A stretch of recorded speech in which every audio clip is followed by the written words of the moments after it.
राधा वल्लभ श्री हरिवंश।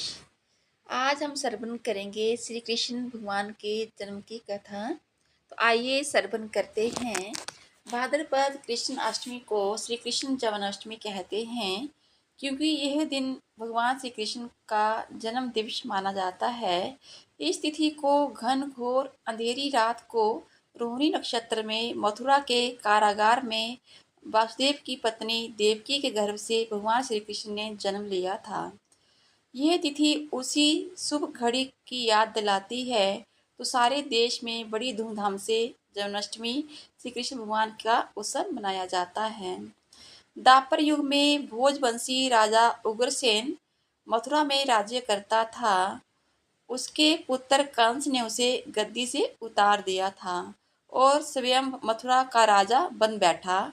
कंस की एक बहन देवकी थी, जिसका जिसका विवाह वासुदेव नामक युद्धवंशी सरदार से हुआ था। एक समय कंस अपनी बहन देवकी को उसके ससुराल पहुंचाने जा रहा था।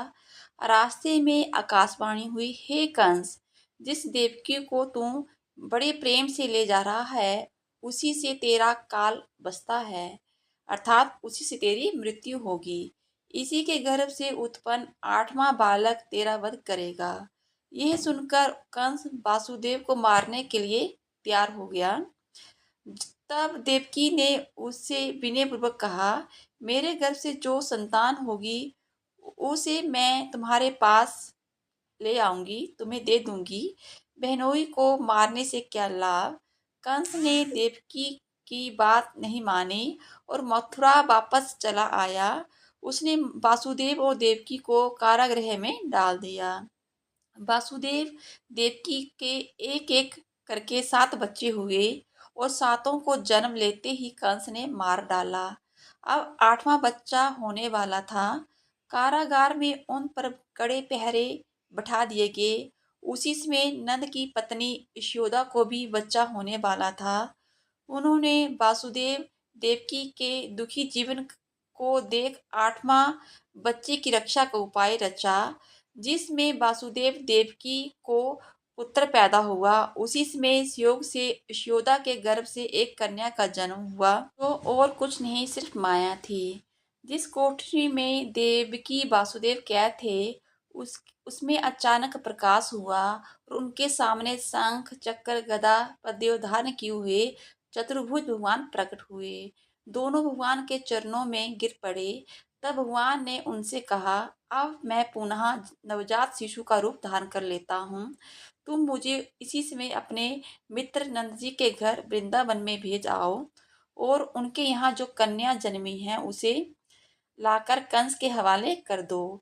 इस समय वातावरण अनुकूल नहीं है, फिर भी तुम चिंता ना करो। जागते हुए पहरेदार से सो जाएंगे, कारागृह के फाटक अपने आप खुल जाएंगे और यमुना तुमको पार जाने का मार्ग दे देगी। उसी समय वासुदेव नवजात शिशु रूप श्री कृष्ण को सूप में रखकर कारागृह से निकल पड़े और यमुना को पार कर नंद जी के घर पहुंचे। वहां उन्होंने नवजात शिशु को यशोदा के साथ सुला दिया और कन्या को लेकर मथुरा आ गए। कारागृह के फाटक बंद हो गए। अब कंस को सूचना मिली कि वासुदेव देवकी को बच्चा पैदा हुआ है। उसने बंदी गृह में जाकर देवकी देवकी के हाथ से नवजात कन्या को छीनकर पृथ्वी पर पटक देना चाहा, परंतु वह कन्या आकाश में उड़ गई और वहां से कहा, अरे मूर्ख, मुझे मारने से क्या होगा। तुझे मारने वाला तो वृंदावन में जा पहुंचा है। वे जल्द ही तेरे पापों का दंड देगा। यही है श्री कृष्ण जन्म की भगवान की कथा। जो भी भक्त जन्माष्टमी के दिन भगवान श्री कृष्ण की जन्म की कथा सुनता है, पढ़ता है, भगवान उसकी सभी इच्छाएं पूरी करती हैं। और जन्माष्टमी के दिन भगवान के प्राकट्य उत्सव के दिन हमें बड़ी धूमधाम से भगवान का कीर्तन करना चाहिए, सत्संग सुनना चाहिए, भगवान की सेवा। अपने घरों में जो भी आपने भगवान का विग्रह विराजमान कर रखा है, उनको भोग लगाइए।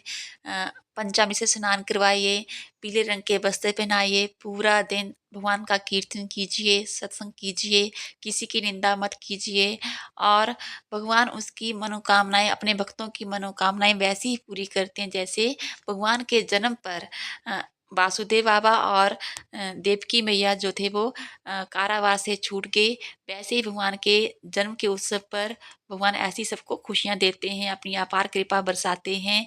तो सबको जन्मदिन भगवान के जन्मदिन की हार्दिक शुभकामनाएँ। जय श्री राधे राधे।